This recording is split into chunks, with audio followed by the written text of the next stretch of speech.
First, I'd like to say that Ms. Reed of the Clemson University Library is doing an outstanding job of utilizing the social media available to keep students connected. However, there are a couple of things that I noticed that can be tweaked.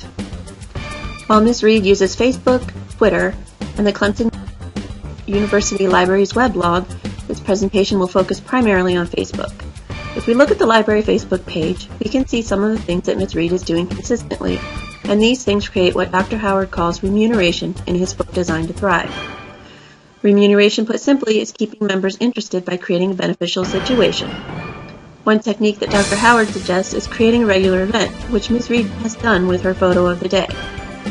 Ms. Reed also asks questions of the members of her Facebook community, as we see here. However, as in the case of this question, there hasn't been much interaction because this is a yes or no question, allowing the members to simply click like. Even if they had taken the time to comment, there would have conceivably been just a list of yeses and nos.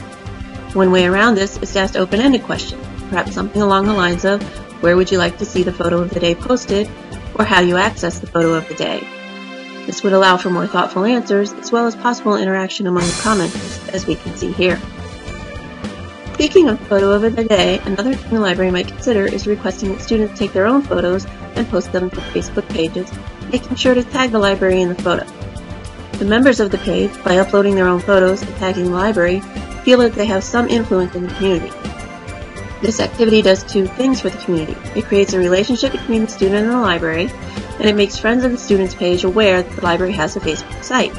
Students who previously didn't know or like the Facebook page will now be able to see on their friend's page a link to the library and may be encouraged to visit and even like the page. It's all about exposure. Now I'd like to switch gears. One thing I noticed while researching the library online is that there is no page for the library on Wikipedia, or even the Clemson Wiki.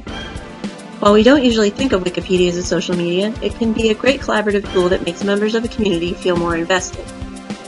As well as feeling influential by tagging pics on Facebook, the members of the library site can exert even more influence by contributing to the Wikipedia page.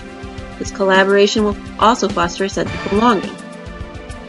In Here Comes Trouble, Clay Shirky gives 3 reasons that he thinks people update on Wikipedia. Number 1, a chance to exercise some unused mental capacities.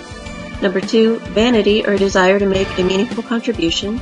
And number 3, the desire to do a good thing. He says, wikis reward those who invest in improving them and creates loyalty, and this can only help the library community increase its membership.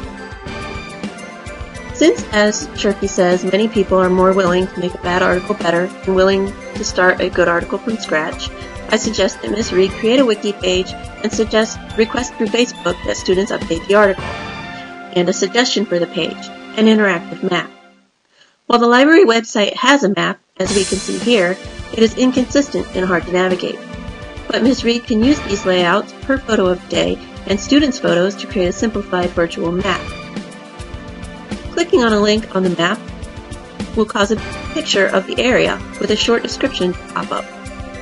This virtual map is something that today's visual virtual youth has come to expect, and will make it easier for shy students to explore the library, since they can get a virtual look at the space before even entering. I hope that my suggestions are helpful and will improve your social media experience. Thank you for your time.